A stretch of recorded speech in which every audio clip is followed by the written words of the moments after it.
नमस्कार, आप पहाड़ की खबरें देख रहे हैं अपना उत्तराखंड में। और आइए सबसे पहले बुलेटिन में बात करते हैं चंपावत की, जहां के टनकपुर से एक बड़ी खबर आ रही है। किरोड़ा नाले में एक बोलेरो पानी के तेज बहाव में बही है, जिसकी तस्वीरें आप देख सकते हैं। इस बोलेरो में कई लोग सवार थे। इस हादसे में एक महिला की मौत हो गई है, 2 लोग लापता बताए जा रहे हैं और कईयों की जान बचाई गई है, जिनको अस्पताल में भर्ती कराया गया है। 6 लोग सुरक्षित निकाले गए हैं और कईयों की तलाश इस समय सर्च ऑपरेशन के दौरान की जा रही है। एनडीआरएफ की टीम यहां सर्च ऑपरेशन कर रही है। बताया जा रहा है कि बोलेरो सवार पूर्णागिरी से रुद्रपुर की ओर जा रहे थे। इसी दौरान यह हादसा हो गया। बोलेरो गाड़ी में कई लोग सवार थे। 2 लोगों की, दोनों ही महिलाएं हैं जिनकी मौत की पुष्टि की गई है। 2 लोग लापता बताए जा रहे हैं और कई लोगों को, 6 लोगों को सुरक्षित स्थान पर पहुंचाया गया है। एक्सक्लूसिव तस्वीरें आप देख रहे हैं। टनकपुर में भारी नुकसान हुआ है। नदी के तेज बहाव में ये बोलेरो बहती चली गई है। विजयवर्धन उप्रेती और जानकारी के साथ फोन लाइन पर मौजूद हैं। विजयवर्धन, तस्वीरें जो हम दिखा रहे हैं भयावह तस्वीरें हैं। बोलेरो मानो पेड़ के पत्ते की तरह बहती हुई जा रही है। ये पूरी खबर विस्तार से बताइए और बताइए जो सर्च ऑपरेशन चल रहा है लापता लोगों को ढूंढने के लिए, वो कितना आगे बढ़ा है? आपको बताऊं, कभी भी इसमें 2 लोग लापता बताए जा रहे हैं। उसके लिए सर्च ऑपरेशन एनडीआरएफ यहाँ पर चला रही है, लेकिन पानी का बहाव आप देख सकते हैं बहुत तेज है इसमें, क्योंकि इसमें इतना तेज बहाव है कि पूरी गाड़ी ही उसमें बह गई है। और ऐसे में ये अनुमान लगाया जा रहा है कि जो लापता लोग हैं वो काफी दूर तक जा चुके हैं। हालांकि अभी जो सर्च ऑपरेशन वहां पर चल रहा है वो लगातार जारी है, टीमें बढ़ाई भी जा रही है और ये प्रयास किया जा रहा है कि किसी तरीके से लापता लोगों को यहाँ पर तलाशा जाए। एक व्यक्ति की इसमें मौत हो चुकी है, हालांकि और 6 लोग इसमें सुरक्षित बताए जा चुके हैं। हालांकि उनको हल्की फुल्की चोटें हैं, लेकिन जिस तरीके से बारिश पहाड़ों में हो रही है, जिस तरीके से नाले पूरे उफान पर है, तो ये माना जा सकता है कि अभी भी आवाजाही करना बहुत खतरनाक साबित हो रहा है, क्योंकि पहाड़ों की जो बारिश है वो मैदानी इलाकों में काफी तांडव मचा रही है। जी ठीक है, बहुत शुक्रिया आपका विजयवर्धन जानकारी के लिए।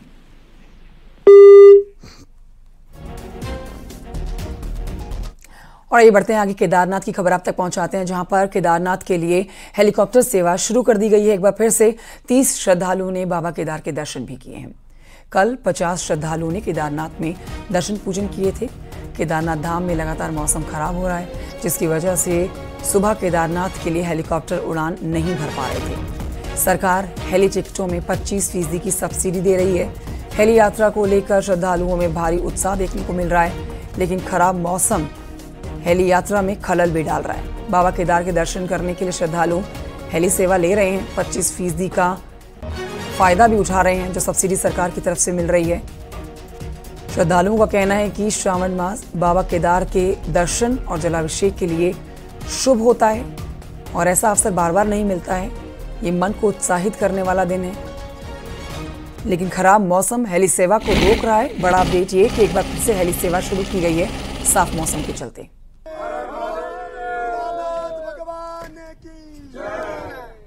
आज दिनांक 8 अगस्त 2024 हम बाबा केदारनाथ के धाम पे खड़े हैं। खूब खूबसूरती से दर्शन हुए हैं, कोई दिक्कत नहीं, आने जाने में कोई परेशानी नहीं है। तीर्थ पुरोहित ने अच्छे से हमें पूजा करवाई है सावन माह की और बहुत अच्छे दर्शन हो गए हमारे। आप वेदर का थोड़ा बहुत है वो आपको देख लीजिए, लेकिन ऊपर आने में कोई दिक्कत नहीं है। बहुत ही सुकून से दर्शन हो पा रहे हैं। दिल्ली से आया है, बार 6-7 बार आया है। ऐसा दर्शन जिंदगी में कभी भी नहीं हो गया। ये पहली बार मेरे मिला है ऐसा मौका। बहुत अच्छा दर्शन हो गया जब बाबा जी से। हरे हरे महादेव। તમે બધા દર્શન કરવા આવો, કોઈ જાતની તકલીફ નથી। હેલીપેડ ને ચેક કરીને નીકળો, એકાદ આગળ પાછળ થઈ શકે છે, પણ સારી રીતે દર્શન થાય છે। હેલિકોપ્ટરમાં આવજો, હેલિકોપ્ટરમાં આવો 15 થી 20 ઓગસ્ટ સુધી, અને પછી રોડ ચાલુ થઈ જવા જોઈએ। હર હર महादेव। 10 दिन के बाद रोड भी चालू हो जाएगा। हरे हरे महादेव। केदारनाथ धाम के लिए हेली यात्रा शुरू होने का आज 3रा दिन है और आज सुबह मौसम साफ होने के चलते लगभग 30 श्रद्धालुओं ने बाबा केदार के दर्शन किए। हालांकि उसके बाद पूरी क्षेत्रीय मौसम खराब है और लगातार हल्की बारिशें हो रही हैं, लेकिन पिछले 2 दिनों में लगभग 80 श्रद्धालु भोलेनाथ के दर्शन कर चुके हैं। कल 50 श्रद्धालुओं ने हेलीकॉप्टर के जरिए बाबा केदार के दर्शन किए, तो वहीं आज सुबह 30 श्रद्धालुओं ने हेली यात्रा के जरिए बाबा केदार के दर्शन किए। मुख्यमंत्री पुष्कर सिंह धामी ने पिछले 3 दिन पहले हेली यात्रा शुरू करने की घोषणा की थी, लेकिन यदि अब मौसम सामान्य रहता है या मौसम साथ देता है तो आने वाले समय में श्रद्धालुओं की संख्या में भारी इजाफा देखने को मिलेगा। रुद्रप्रयाग से न्यूज 18 के लिए मैं संदीप भटकोटी। और आइए बढ़ते हैं आगे। मुख्यमंत्री पुष्कर सिंह धामी दिल्ली के दौरे पर है, इस पर आपको जानकारी दे देते हैं कि आज सीएम धामी केंद्रीय मंत्रियों के साथ मुलाकात कर सकते हैं। गुरुवार को दिल्ली में केंद्रीय जल शक्ति मंत्री सीआर पाटिल से सीएम धामी मुलाकात उन्होंने की है, जिसकी तस्वीर भी आपको दिखा रहे हैं। मुख्यमंत्री ने जमरानी बांध परियोजना, लखवाड़ बहुउद्देशीय परियोजना का मामला भी उठाया है। मुख्यमंत्री ने इन परियोजनाओं के रास्ते में आ रही अड़चनों को भी जल्द दूर करने का आग्रह किया है।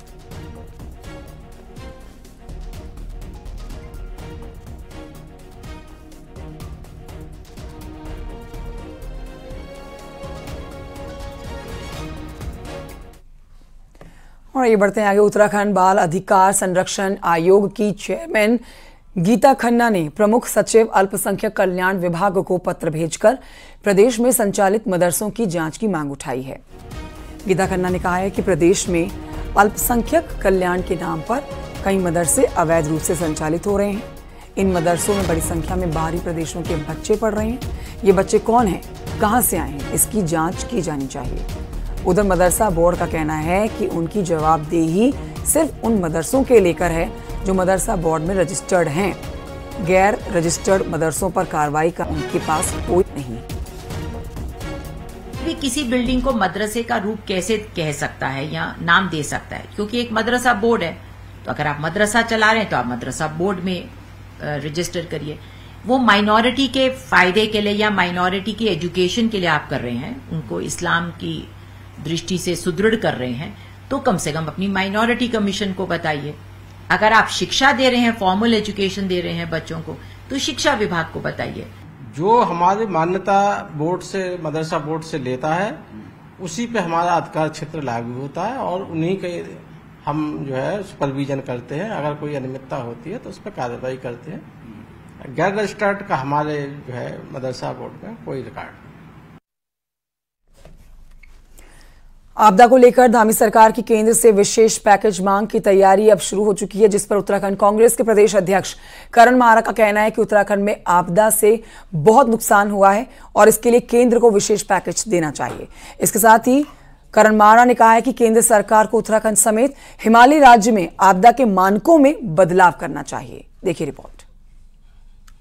केवल केदारनाथ में आपदा नहीं है, चमोली डिस्ट्रिक्ट में बहुत बड़ी आपदा आई हुई है, टिहरी में आपदा आई है, 3 लोगों की मृत्यु हुई है। उसके अलावा धारचूला में बहुत ज़्यादा नुकसान हुआ है, कपकोट बागेश्वर क्षेत्र में बहुत नुकसान हुआ है, गढ़वाल के अन्य क्षेत्रों में भी बहुत नुकसान है।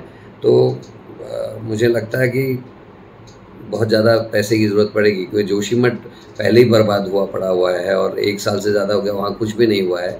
सरकार ने जो आपदा के लिए पैसा दिया था वो जोशीमठ के लिए भी पूरा नहीं है। तो ऐसे में पूरे स्टेट को, जो आपदा से ग्रसित स्टेट है, उसके लिए कुछ अतिरिक्त करने की आवश्यकता है। और इस वक्त की बड़ी खबर आपको बताते हैं। महेंद्र भट्ट के द्वारा आपदा से हुए नुकसान का जायजा लेने के लिए गठित समिति ने बृहस्पतिवार को उत्तरकाशी जिले यमुना घाटी क्षेत्र के आपदाग्रस्त क्षेत्रों का दौरा किया है। दौरे के दौरान की तस्वीरें आप देख रहे हैं, जिसमें प्रदेश उपाध्यक्ष नीरू देवी, प्रदेश मंत्री आदित्य चौहान और प्रदेश मीडिया प्रभारी मनवीर सिंह चौहान शामिल थे। मीडिया से बातचीत में चौहान ने बताया है कि अतिवृष्टि से दुकान, घर, सड़क, खेत और खलियान को जबरदस्त नुकसान हुआ है, जिसकी रिपोर्ट तैयार कर सरकार और संगठन को सौंप दी जाएगी। आपदा आई है और क्या क्या नुकसान हुआ है और आगे हम इसके लिए क्या क्या उपाय कर सकते हैं और कितनी क्षति हुई है, इसको लेकर के भारतीय जनता पार्टी की एक उच्च स्तरीय कमेटी अलग अलग जिलों में बनाई गई है। उसी के तहत संगठनात्मक कार्य के लिए हम यहाँ पर आए हैं और यहाँ पर आपदा का आकलन तैयार करके यहाँ पर क्या क्या समस्या हैं, आपदा प्रभावितों की क्या क्या दिक्कतें आ रही हैं, उसकी रिपोर्ट तैयार करके हम अपने संगठन को और सरकार को सौंपेंगे। कर्णप्रयाग पहुंचे कैबिनेट मंत्री धन सिंह रावत ने बहुगुना नगर में भूधसाव से प्रभावित लोगों से मुलाकात की है और इस दौरान प्रभावितों ने धन सिंह रावत को ज्ञापन देकर विस्थापन की मांग की है। साथ ही आपको बताएं कि प्रभावितों ने कहा है कि बरसात के मौसम में सभी लोगों के डर के साए में जीने की अब एक आदत सी बन गई है, लेकिन 2 साल बीत जाने के बाद भी आज तक हमारा विस्थापन यहां से नहीं हो पाया है। धन सिंह रावत से मुलाकात के दौरान की तस्वीरें आप देख रहे हैं। रावत ने यहां डीएम चमोली को फोन पर प्रभावित परिवारों को कहीं और शिफ्ट करने के निर्देश भी हाथ के हाथ दे दिए।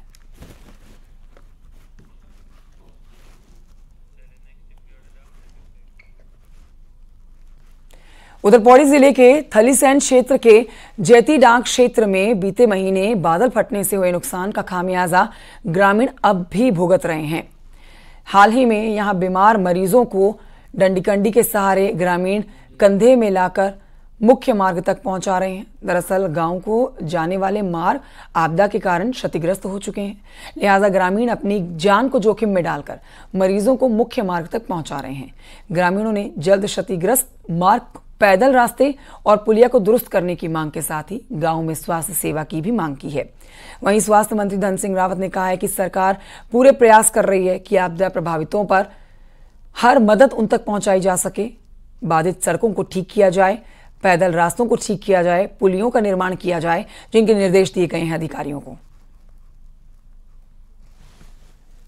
डांग इलाके में काफ़ी आपदा के कारण काफ़ी क्षति हुई है और कई लोगों की गौशाले बह गई थी, कई लोगों के जनहानि हुई है, जो किसी के जो है घरों में पानी घुस गया था, कई मकान जो है मलबे में काफ़ी क्षतिग्रस्त हुए हैं। पूरी रोड हमारी खराब हो गई है।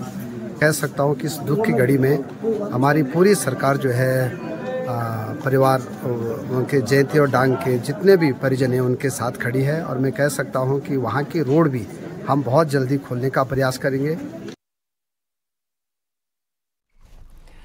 खबर विकास नगर से, जहां पर कालसी चक्राता हाईवे पर बना है लैंडस्लाइड का खतरा। पिछले कई दिनों से हाईवे से लगभग 300 मीटर तक पहाड़ी के ऊपर एक बड़ा पत्थर अटका हुआ है, जहां आपको बताएं कि अब आगे ये पत्थर अगर बढ़ता है तो बड़ा नुकसान पहुंचाएगा घरों के ऊपर गिरके।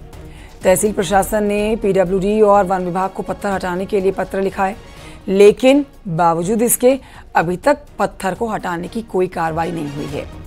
अधिकारियों की लापरवाही से यहां भारी भरकम ये पत्थर नीचे की ओर खिसक सकता है, जिससे बड़ा नुकसान हो सकता है। रेड जो स्लाइड जोन है उसके बगल में एक छोटी सी पुलिया है, उसके ठीक ऊपर जो है 300 मीटर ऊपर पे एक पत्थर बीच में रुका हुआ है। वो पत्थर हमने भी देखा है और देख के जो है पहले हमने फॉरेस्ट को, उसके बाद पीडब्ल्यूडी को, जो भी, क्योंकि वन पंचायत की वो स्थान है तो ये पत्राचार भी हुआ है और उसके समाधान के बारे में खोजा भी जा रहा है। और ये आगे बढ़ते हैं, टिहरी से खबर आप तक पहुंचा देते हैं, जहां पर बूढ़ा केदार क्षेत्र में 27 जुलाई को आई आपदा के चलते कई जगहों पर सड़कें पूरी तरह से बर्बाद होने के चलते पिंसवाड़, जखाड़ा, गेवली, कोट गांव का संपर्क कट गया है। वहीं अभी तक पिंसवाड़ क्षेत्र में बिजली सप्लाई नहीं होने से ग्रामीण अंधेरे में जीने को मजबूर हैं। वहीं लगातार हो रही बारिश और रोड टूटने के चलते बिजली के पोल और ट्रांसफार्मर को पहुंचाया है नुकसान और बिजली सप्लाई शुरू करना विभाग के लिए एक बड़ी चुनौती बन गया है, जो ठप है। विभागीय अधिकारियों का कहना है कि कुछ क्षेत्रों में बिजली सप्लाई शुरू कर दी गई है।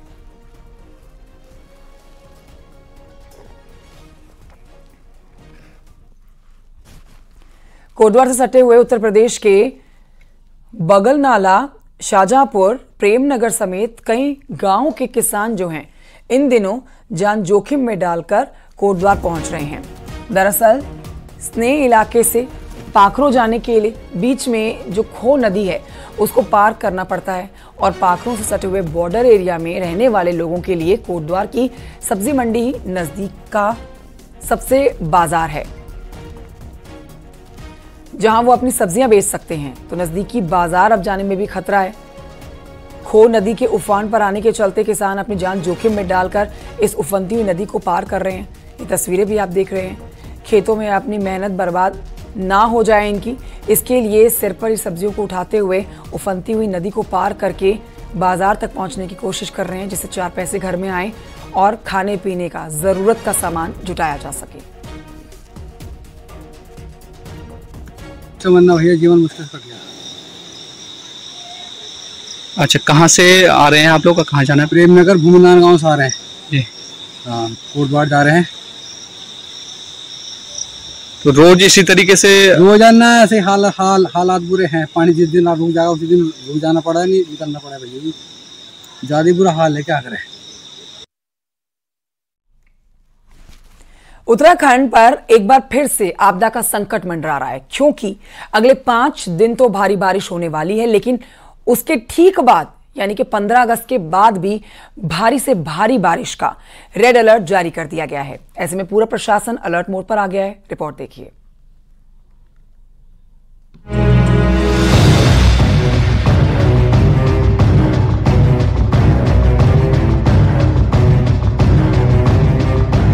मानसून सीजन में 1 जून से अब तक करीब 2 महीने में प्रदेश में सामान्य बारिश हुई है, लेकिन अब धीरे धीरे मानसून के उत्तराखंड की ओर शिफ्ट होने से बारिश की रफ्तार यूएस नगर और बागेश्वर में भारी बारिश हो सकती है, जबकि बाकी जिलों में बारिश सामान्य होगी। इसके बाद 11 अगस्त से बारिश में तेजी देखने को मिलेगी। बागेश्वर, चमोली, देहरादून में भारी बारिश तो वहीं नैनीताल, चंपावत, यूएस नगर और उत्तरकाशी में भी तेज बारिश होगी, जबकि 12 और 13 अगस्त को मौसम सामान्य रह सकता है, लेकिन बारिश का असली कहर 15 अगस्त के बाद देखने को मिलेगा। पूरे राज्य में 15 से 20 अगस्त तक भारी से भारी बारिश का रेड अलर्ट जारी कर दिया गया है। देखेंगे फिर जो पूरा फ्लो एक तरह से ऊपर आ जाता है फुटहिल के अलोंग जो है, और बे ऑफ बंगाल साइड से भी फ्लो आएगा, तो मैं समझता हूं कि फिर उस समय 15-16 के बाद जो 15-16 से आप देखेंगे जो एक्टिविटी है वो थोड़ी और बढ़ेगी। तो वेरी हैवी रेन से 15-16 से, और पूरे राज्य में अच्छी बारिश जो है हल्की से मध्यम से ज्यादातर जगहों में मिलना जो है, तो इस तरह की स्थिति वो दिख रही है। अब तक इस सीजन में बागेश्वर में सबसे ज्यादा बारिश हुई है, जो कि सामान्य से काफी ज्यादा है, जबकि पौड़ी जिले में सामान्य से 50% कम बारिश हुई है। तो अगले पूरे प्रशासन को अलर्ट कर दिया गया है। देहरादून से न्यूज़ 18 के लिए सुनील नवप्रभात की रिपोर्ट।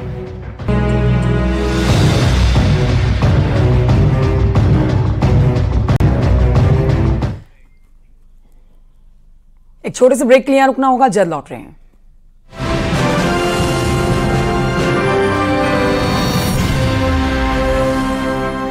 जहां लोगों के लिए पानी के मीटर सिरदर्द बन गए हैं। पानी की सप्लाई में कटौती जारी है, लेकिन लोगों के पानी के बिल हजारों में आ रहे हैं, जिसके बाद लोगों ने जल संसाधन से इन मीटरों को लेकर शिकायत की है, जिसके बाद जल संस्थान ने शासन को मीटर बदलने के लिए लिखा है। बता दें आपको, नैनीताल शहर में 9,000 पानी के मीटर लगाए गए हैं।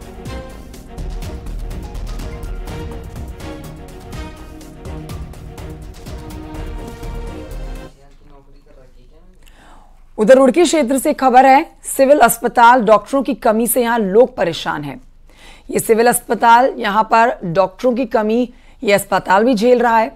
आपको बता देते हैं कि अस्पताल में रोज लगभग 200 मरीजों की ओपीडी होती है, लेकिन इस समय मात्र 14 डॉक्टर ही यहां काम कर रहे हैं, जबकि अस्पताल में सर्जन, फिजिशियन, रेडियोलॉजिस्ट के पद खाली हैं, जिससे गर्भवती महिलाओं को भारी परेशानियों का सामना करना पड़ता है। सीएमएस का कहना है कि इसको लेकर विभाग को बता दिया गया है और आश्वासन दिया गया है कि जल्द ही खाली पदों पर भर्ती की जाएगी। सभी पद खाली पड़े हुए हैं। सब संदर्भ में हम लोगों ने अभी इसी हफ्ते में 2 बार हम लोगों ने महानिदेशालय को रिक्वेस्ट करी है कि यहाँ के पद भरे जाएं, और उनके द्वारा आश्वासन भी दिया गया है कि जल्दी ही पद भर दिए जाएंगे। हेमवती नंदन बहुगुणा केंद्रीय गढ़वाल विश्वविद्यालय के पौड़ी परिसर में छात्र संगठन ने छात्र हित के मुद्दों को लेकर धरना देना शुरू कर दिया है। छात्रों का कहना है कि कॉलेज में दाखिले को लेकर अनिवार्य की गई सीयू की परीक्षा में लिखे गए, जिससे मानसून सीजन में बंद रास्ते और कम समय होने के कारण भी कई छात्र इस बार प्रवेश परीक्षा को भी नहीं दे पाए। ऐसे में छात्र संगठन ने यूजी में ऑफलाइन मोड पर छात्रों को प्रवेश देने की मांग की है।